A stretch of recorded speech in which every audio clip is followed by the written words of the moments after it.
Hello, it's John Heaton, and today I'm going to review this album from Badfinger, Wish You Were Here, released in November of 1974.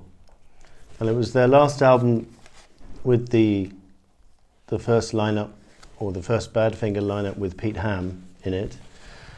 And in many ways, it's my favourite Badfinger album. Maybe some of you are more familiar with some of the hits they had earlier in their career, such as Baby Blue and Day After Day from Straight Up album, and No Matter What from the No Dice album, Come and Get It, was their first hit single, written by Paul McCartney. But this album, although it didn't do very well commercially for reasons I will explain, is actually a blooming good album, and it's stood the test of time, and it's just a wonderful piece of work.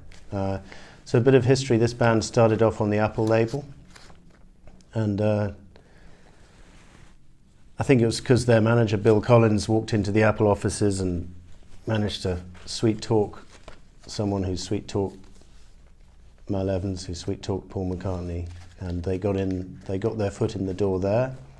They had several top 10 hits in the early 70s, and then as Apple kind of faded away and people lost interest, well, the Beatles lost interest in the Apple label as a going concern, their last album for Apple, Ass, was recorded and released very early in 74, and then they left the label and they went to Warner Brothers, and their first Warner Brothers album was released more or less the same time as the Ass album, so it was a very bad decision marketing-wise to have two albums in the shops at the same time.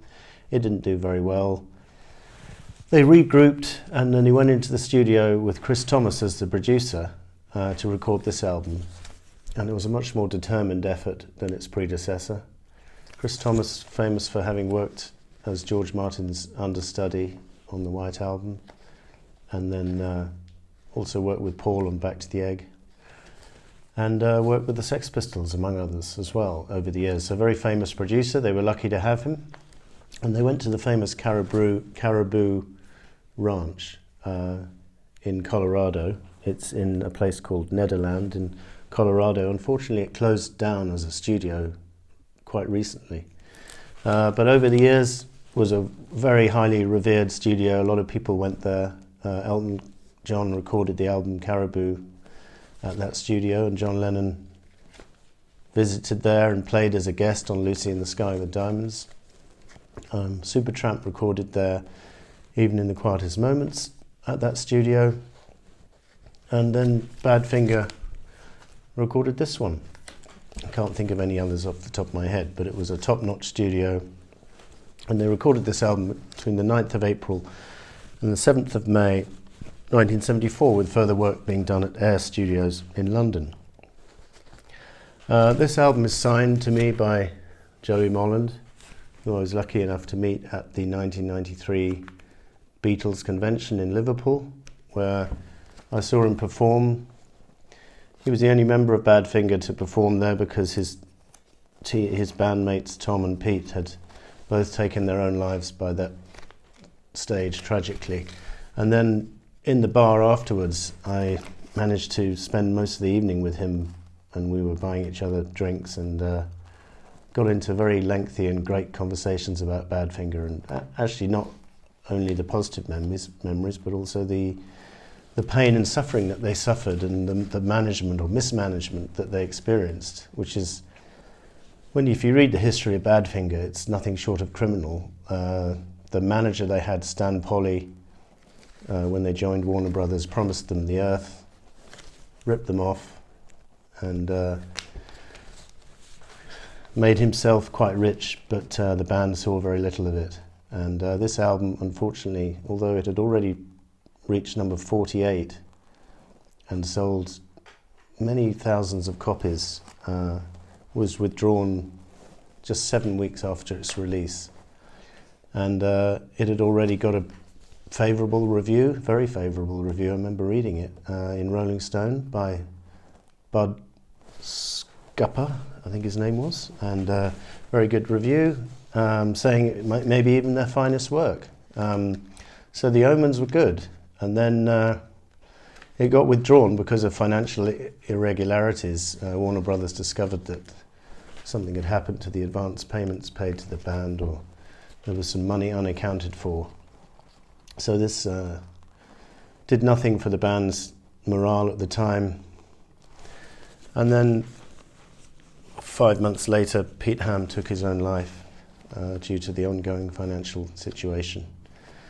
So it's a tragic story, but I would like to highlight the music now. And before I do, I'll just say I wrote a letter to Chris Thomas in 1987 and got a handwritten reply from Air Studios.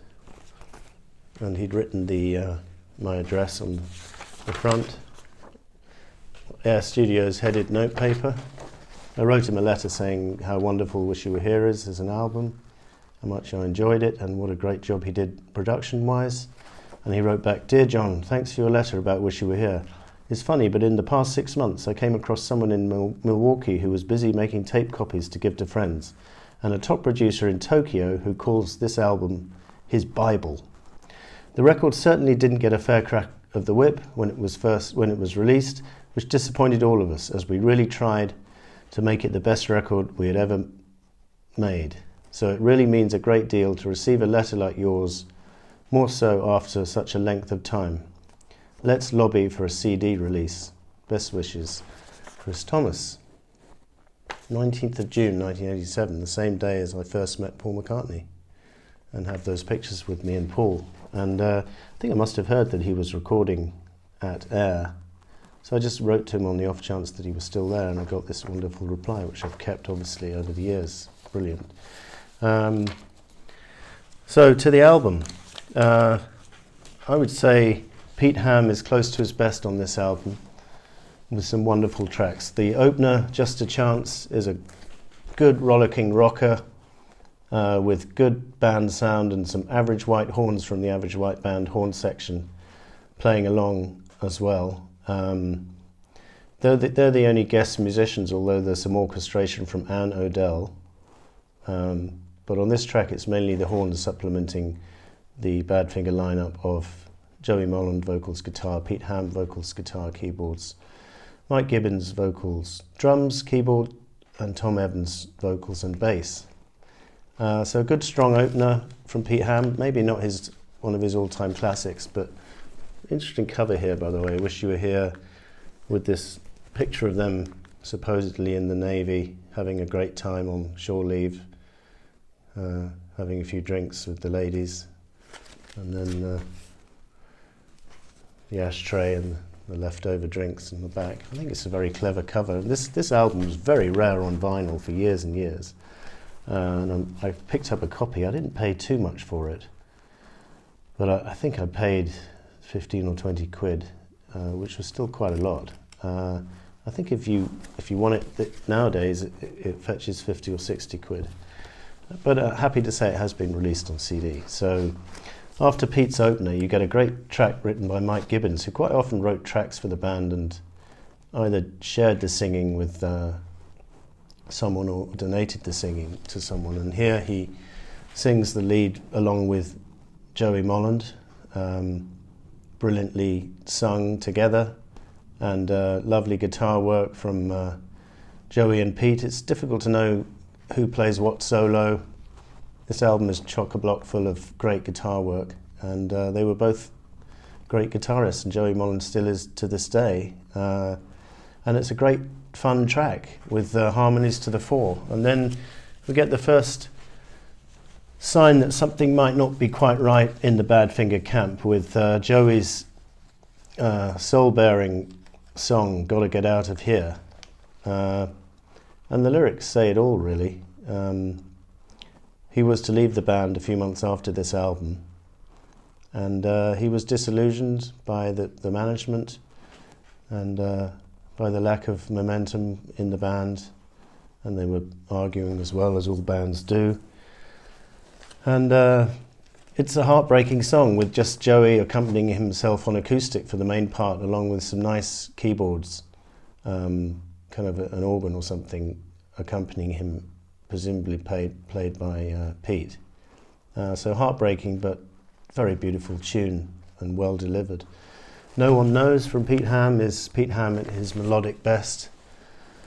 No One Knows, spelt K-N-O-W, the first word, with some Japanese vocals from Mika Kato, not credited on the original album. And just, again, a great guitar solo in the middle of this, and very nice, captivating melody. And if you haven't checked out this album, I think you can pick it up still on CD. I would recommend it, because it really is a very cohesive album. And I think straight up maybe a stronger album song for song, but that was produced by about 3 people in the end. So this just produced by Chris Thomas, so the songs tend to flow better together. And then side 1 finishes with one of Pete Ham's top 5 songs ever, probably, a song called Dennis, with a lovely piano intro, and then the drums come in for the chorus. And could be bad, could be worse, you're taking out your mother's purse. Lovely lyrics, I think written about the kid of his girlfriend at the time, but whose name was not Dennis, but he changed the name. And brilliant backing vocals on this song, absolutely brilliant, from, I'm presuming, Joey and Tom, and maybe Pete joined in as well. But it's one of those songs which is just timeless, and I recommend discovering this album just for that song alone. Just going to show you the sleeve. This is the Warner Brothers standard inner sleeve, and then it's on the Warner Brothers standard label, same one as the Fleetwood Mac album appeared on, like Rumours, for example, same label. And then I'm just going to show you this. I also went to the White Horse pub in Byfleet and Newhaw in London, which is where Pete and Tommy used to live and used to drink, and it's where Pete went on the night he committed suicide. He went for a few drinks at that pub, and I just went there just because I wanted to see where it was, and it was moving, and I spoke to several locals, regulars, who knew both Pete and Tom, and spoke to them at length about the band, and one of them gave me a picture of Tom Evans after he left Badfinger in the late 70s, working in a factory as a labourer. So that was a bit sad, but it's nice to have. So back to the album. Side 1 very strongly finishing with Dennis, and then side 2 opens with a kind of mini rock opera. They've joined together 2 songs, one In the Meantime from Mike, and Joey's song Some Other Time, joined it together in true medley fashion, with some superb orchestration and production from Chris Thomas.